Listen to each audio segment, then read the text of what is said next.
এই ভিডিও গান হল মোর ওই সমস্ত মাও চাষিগুলির জন্যে যাই কিনে লক্ষ্মীর ভাণ্ডারের টাকা তুলতে তুলতে এক ধরনের অভ্যস্ত হয়ে গেছে। আমরা একটু স্বাধীনভাবে চিন্তা ভাবনাটা করা শুরু করছি, দুনিয়াটা দেখা শুরু করছি। কারণ তোমরা ভালো করেই জানেন যে আমার মতো এইরকম গ্রামের বসবাসকারী মানুষ স্বামীর কাছ থেকে ওই ধরনের মাসে 500 বা 1500 টাকা ডিমান্ড করে নেওয়াটা একটু জুলুম টাইপ হয়। তো তোমার এই কষ্টটা মমতা ব্যানার্জি বুঝিয়ে লক্ষ্মী ভাণ্ডার সিস্টেমটা চালু করছে তোমাকে স্বনির্ভর করার জন্য।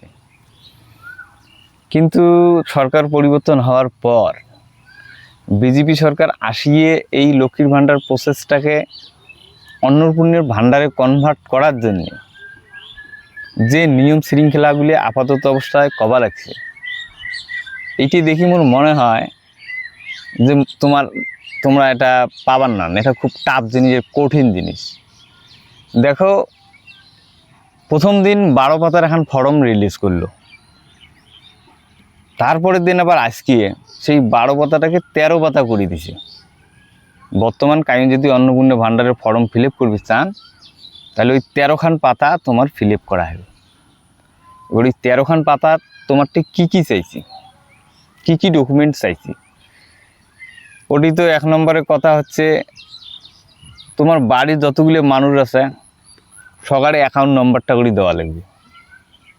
সরকার বিচার করবে যে এই ফ্যামিলির মধ্যে যে অ্যাকাউন্টগুলো বিলং করে সেই অ্যাকাউন্টগুলির মধ্যে লেনদেন কেমন হয়, আমরা আসলেই কি অন্নপূর্ণা পাওয়ার যোগ্য, না আমরা সচল সজাগ মানুষ, ধনী মানুষ অন্নপূর্ণার ভাণ্ডারের ফর্ম ফিল আপ করছি। নেই তো আর এত ছাড়া সকালে অ্যাকাউন্ট নম্বরটা নেওয়ার কী প্রয়োজন। দ্বিতীয়ত, তোমার কতগুলো জমি আছে, তোমরা কোনো LIC বা ইন্স্যুরেন্স করছেন নাকি, তোমার বাড়িতে পাকা ঘর না কাঁচা ঘর, মতলব সব কিছু কর দেওয়া লাগবে। দেওয়ার পরে সরকার বাদ বিচার করবে যে তোমরা অন্নপূর্ণা পাওয়ার যোগ্য কি যোগ্য না। মোর হিসেবে যে তুমি বিচার করো আমার গ্রামটা নিয়ে, তো মোর এটি কোনো মনে হয় 10-15টা মহিলা আছে যাই কিনা অন্নপূর্ণা ভাণ্ডার পাওয়ার যোগ্য, বাকি একটাও না।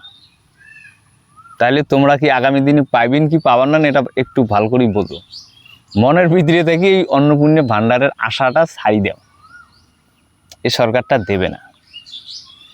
তো মুই তোমাকে পরামর্শ এইটিয়ে দেন, আগত যেমন দিছ দোকান আসলে তুমি তোমাকে আজকে এইটিয়ে পরামর্শ দেন।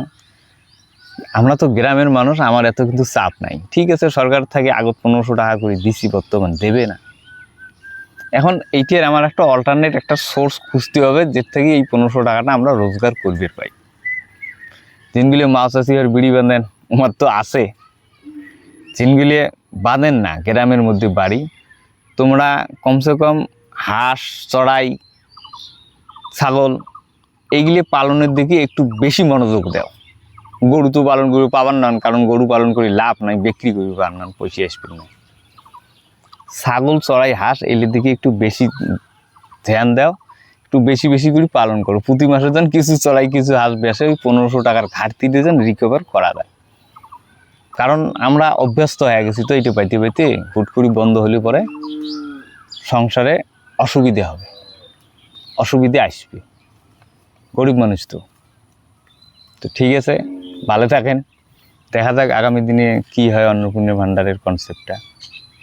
যদি পান তো খুশি হবেন, যদি না পান তো কিছু করার নাই, অল্টারনেট করুন।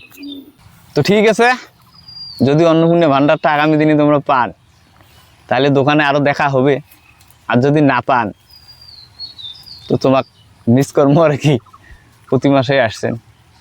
ধন্যবাদ তার জন্য।